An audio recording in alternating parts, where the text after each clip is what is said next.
Assalamualaikum warahmatullahi wabarakatuh. Waalaikumsalam. Terima kasih atas waktu yang diberikan. Yang saya tanyakan, saya pernah membaca bahwasanya ketika jenazah sudah dimakamkan, itu ada anak dari jenazah atau keluarga itu tidak boleh pulang dulu, harus di dekat makam dulu mendoakan. Itu sehingga ketika ada malaikat munkar dan nakir datang memberi pertanyaan kepada jenazah, itu mungkin lebih halus pertanyaannya. Ada yang mengatakan seperti itu. Yang saya tanyakan, apakah pernyataan itu benar atau bagaimana? Terima kasih. Wassalamualaikum warahmatullahi wabarakatuh. Ya. Yang pertama ya, tentang ada pendapat atau mungkin pernyataan sebelum mayit itu dikuburkan, itu ahlul mayit, keluarga mayit itu didatangkan semuanya di samping apa? Kuburan, termasuk istri, kemudian anaknya juga. Tujuannya apa? Supaya bisa mensyafaati mayit. Artinya syafaat itu kan pertolongan.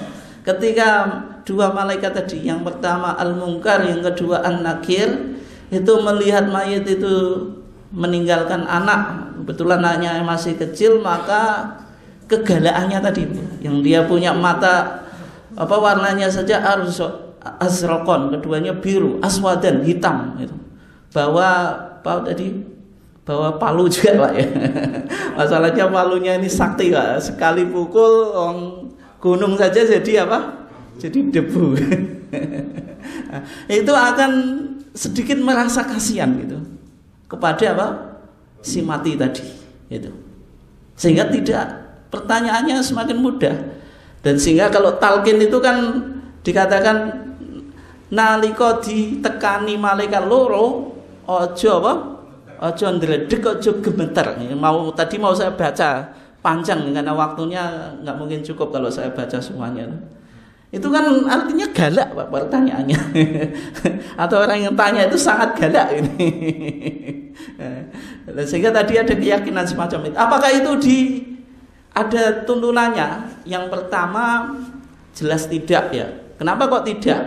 Wanita itu tidak boleh ittibaul jenazah, mengikuti proses apa? Pemakaman jenazah, sebagaimana hadis Ummu Atiyah yang pernah kita bahas. Rasulullah bilang, Ummu Atiyah menyatakan apa? Nuhina, kami dilarang anittibail jenazah, dari mengikuti jenazah.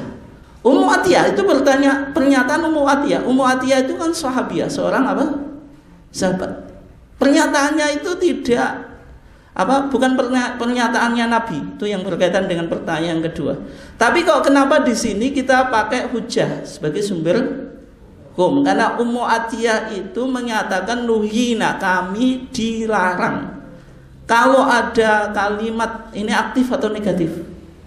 Negatif. Nuhina, kami dilarang, itu pasti ada yang melarang. Kalau sahabat menyatakan nuhina, kami dilarang, umirna, kami diperintah, itu bisa kita pahami Pak, pasti yang memerintah ya Nabi. Meskipun hadis itu mauquf, mauquf itu hadis yang sampai pada sahabat, bukan pernyataan Nabi, bukan perbuatannya Nabi, bukan ketetapannya Nabi. Tapi kalau dia ada indikator menunjukkan yang dilakukan atau yang dinyatakan itu ada sumbernya dari Nabi, itu disebut al-mauquf fi hukmil marfu. Pernyataan sahabat, perbuatannya sahabat, tapi statusnya marfu, sama dengan yang diucapkan atau yang dilakukan oleh Nabi, dan itu bisa dijadikan sumber hukum. Itu dalam pandangan Muhammadiyah semacam itu ya. Berarti hadis Ummu Atiyah ini bisa dijadikan landasan hukum.